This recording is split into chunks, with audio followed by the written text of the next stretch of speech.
Hello, everyone. I'm Leslie Kaufman. I'm a senior climate reporter with Bloomberg. I want to thank you all for being here.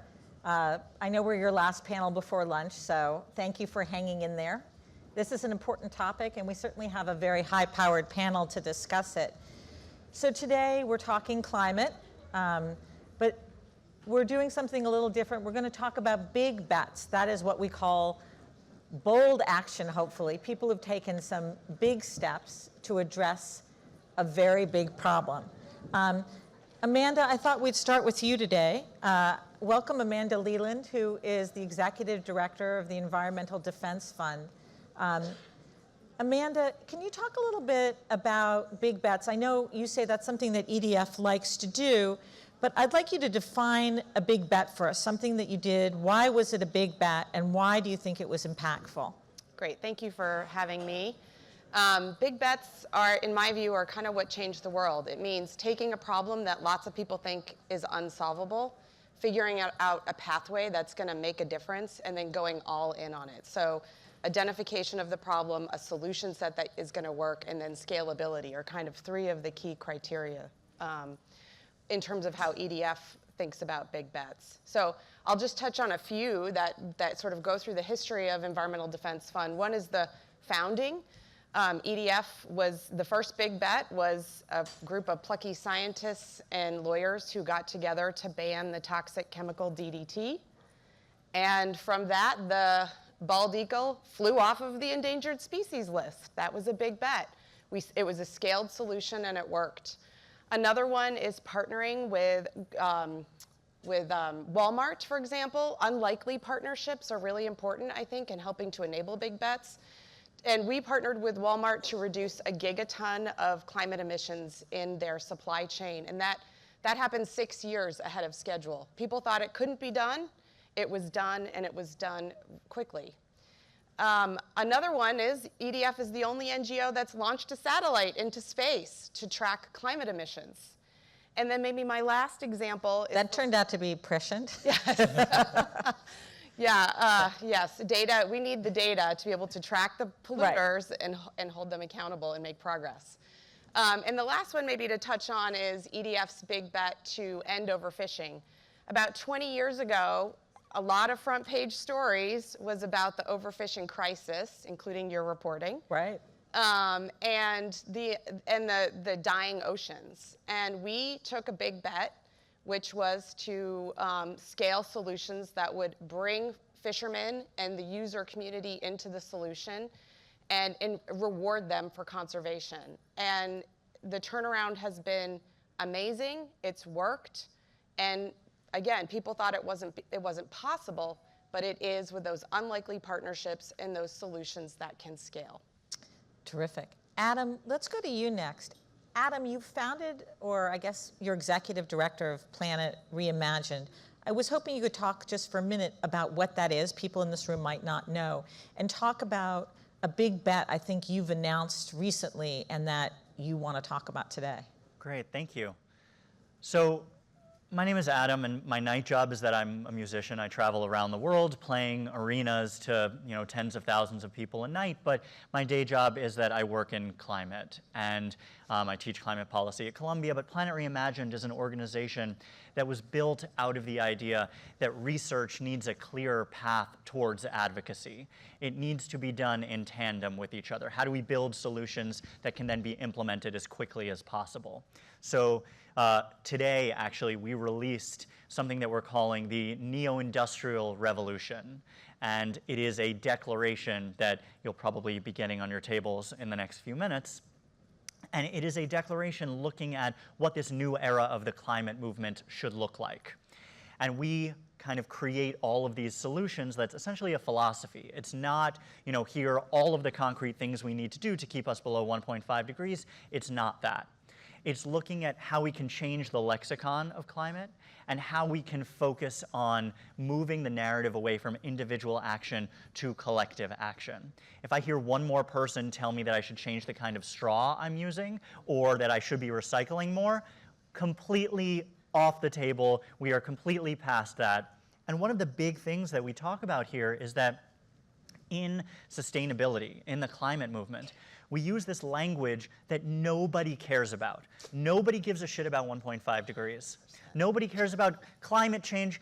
In CSOs, their sustainability is in their title, and people don't care about sustainability. So there's a new framing for how we move forward in the climate movement, and all of this is built out in this declaration. And we talk about how universities can do it, philanthropists, finance, companies, everybody across the board. Can you just give us one really concrete example? And maybe where you're going to replace language? Absolutely. So here's one kind of surprising thing. Philanthropists, when they're donating money, that's an incredibly important tool for NGOs to be able to grow. And I mean, we all know this on this panel. One of the kind of core solutions in that space that we recommend is that as you think about giving philanthropic dollars, we can create a mechanism between finance and philanthropy and NGOs to allow these solutions to become investable. So giving these philanthropists the first right of refusal to invest in these solutions that come out of NGOs if they are giving the philanthropic dollars.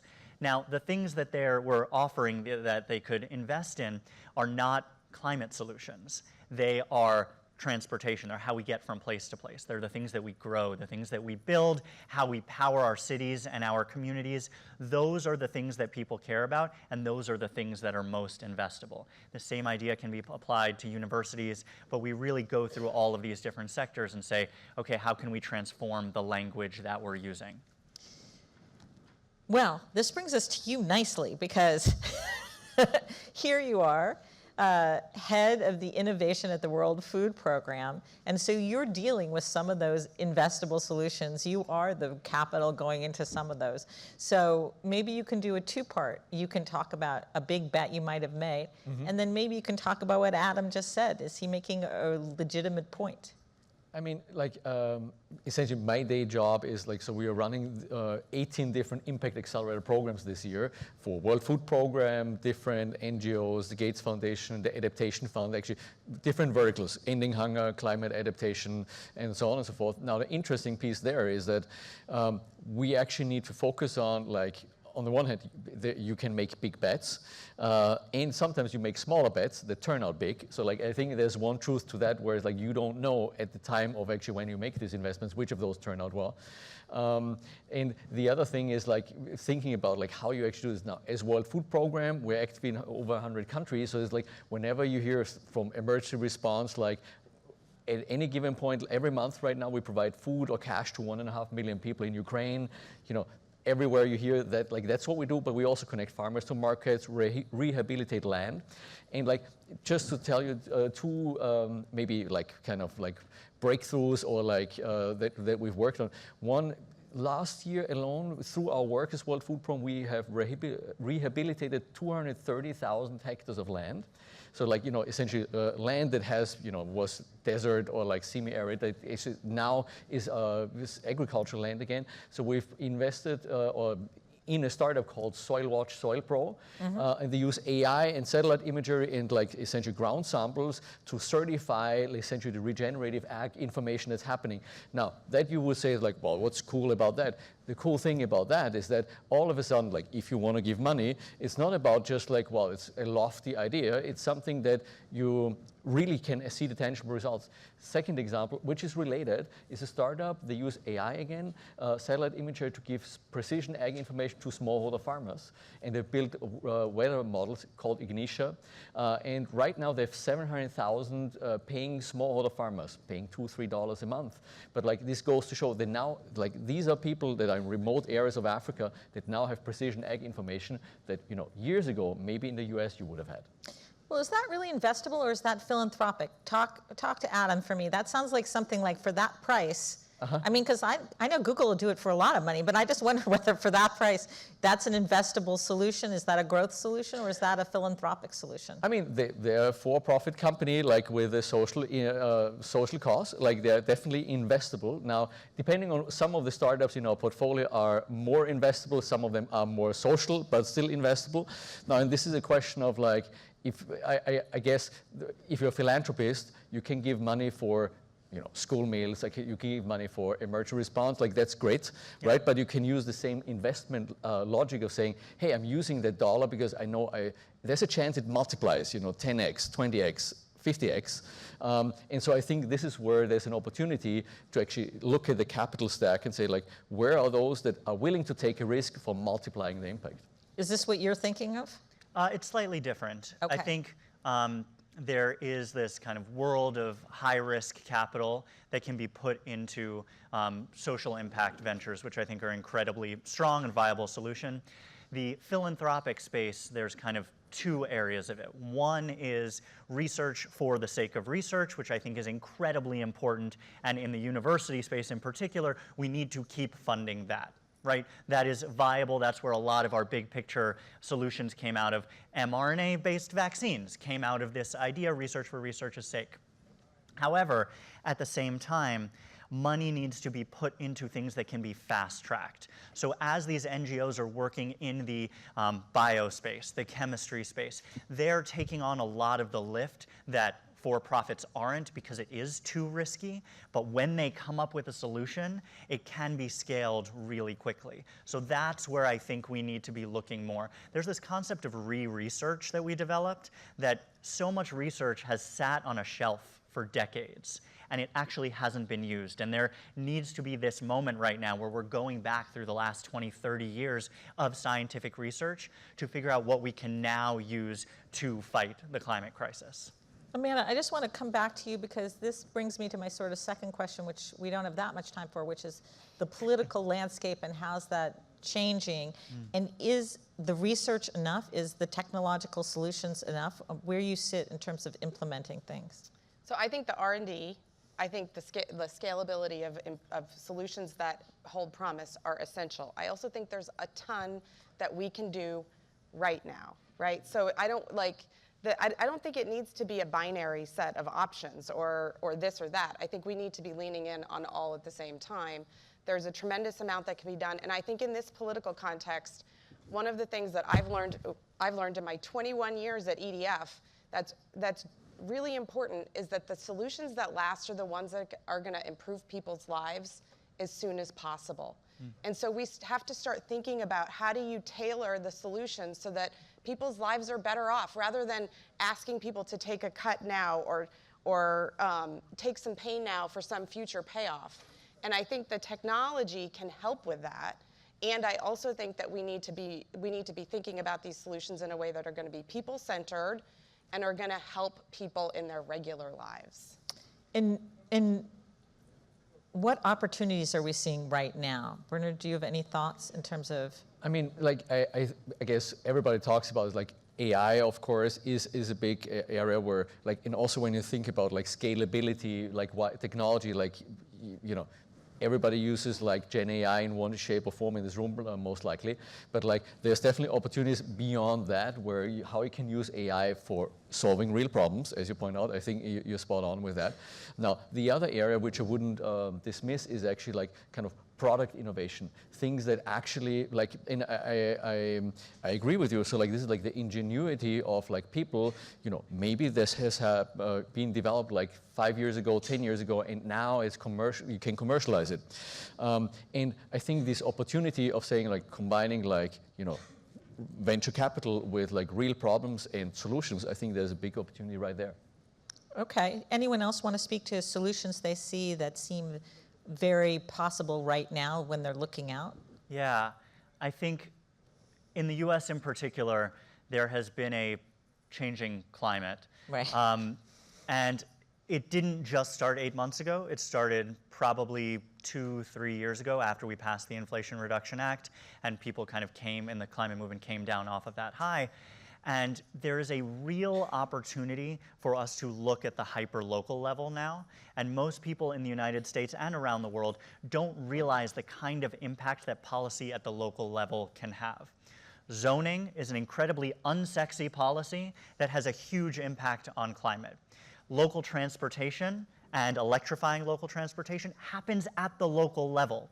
There are races for community boards, for state legislators that are won and lost in the United States by 12 votes. This happened literally last year in Texas, and that was the difference between the committee voting to electrify the local vehicle fleet and not. So I think that kind of looking at the power of the presidency is absolutely important, but I think in the U.S. in particular, diving deep at the local level will have so much impact. And is the partisan split, was that Republican-Democrat on electric vehicles? Yep. Or yes. is there any movement to be had on the local level in terms of? So there is a lot of movement to be had at the local level, and there's a bunch of examples across the United States when you change the language that you're using. You know, we know this example from Utah, where a state legislator had an entire climate bill and ended up removing the word climate from the title of the bill, and the entire thing flew by. You know, both Republicans and Democrats, right, just by changing the language. So that's why this new lexicon is vital, because we can move forward really quickly at the local level, and that's where I think there's huge scalable opportunities. Yeah, they renamed Biden's climate bill the Inflation Reduction Act. It barely got through, and it's not doing so well. So I do wonder about that. So in our last 3 minutes, we're going to take questions from the audience. I have one. If anyone else has anything, there is a QR code. Oh, I have two. Okay. So Sim Singh asks, how can the private sector promote the rise of long-term minded leaders who prioritize climate leadership over short-term financial gain, which is the current paradigm? Do you want to take that? Or you? Oh, I'm sorry. Amanda's like, I've got thoughts. Well, I do have thoughts on this. So I think what's reported in the news about the state of the private sector and what they're doing on sustainability and climate are not the same things. So this idea that you need a chief sustainability officer is becoming less important, because climate is now going to the CFO, it's going to the COO, it's going to where the nerve center of a company is happening. That is a good step forward. That should not be taken as companies are backing off on their climate commitments. They might be not saying it, publicly as much, but I think that there's a ton of really important things happening in the private sector, across the food sector, across even energy sector progress. So anyway, I don't know if that's a direct answer to the question, but I kind of want to reframe how people think about and what they're observing in the conversation around leadership. You'd like to say something? If I can add to this, it's I also, like, in my interaction with corporate leaders, a lot of them actually some of them are they really care about the topic because the name of the topic, but a lot of them also you can do the right things, you increase profitability, you actually increase the bonuses of everybody, and at the same time do something good for the environment, or make sure that you're stopping waste, or you're stopping other pollutants of your companies, or you're purchasing. So I think there's opportunities to do both at the same time, and that's definitely also a sweet spot. I don't think it has to be either or. We have one more question. What hard constraints, such as permitting, grid interconnects, and supply chains, most stall scale, and how do we unlock it? Does anyone want this? Oh my God! Well, yeah, 1 minute and 6 seconds is nowhere near enough to address this. We need a massive permitting restructuring in the United States. It has been discussed in Congress for years, and I actually think that could be bipartisan. It absolutely will be bipartisan. Yes. Yeah, because so much of the electric grid is a mess. Texas is a mess. The eastern grid, the western grid, it's a complete mess. It's from many decades ago. And rethinking how we do transmission in the United States is going to impact all forms of energy and be able to have what the current administration is calling an energy-dominant America. That is going to be the thing that I think unlocks our ability to bring renewables onto the grid in a really big way. And if you're looking for a bright spot, California just passed a massive overhaul in their climate policy. Gavin Newsom signed those bills on Friday, and they're going to make energy more affordable across the West. It's a big story. Okay. With that, we have a few more minutes left. I just want to mention that Amanda has a book called Sea Change about some of the incredible work her organization has done bringing fish back. She'll be signing that at 1:30, is that right? That's right. And where will that be? In the Speaker's Lounge. In the Speaker's Lounge, so if you would like the book. Talk about the progress. Come talk about the progress. Make yourself feel good. Okay, thank you to our fabulous panel, and thank you for everyone for participating. Thank you.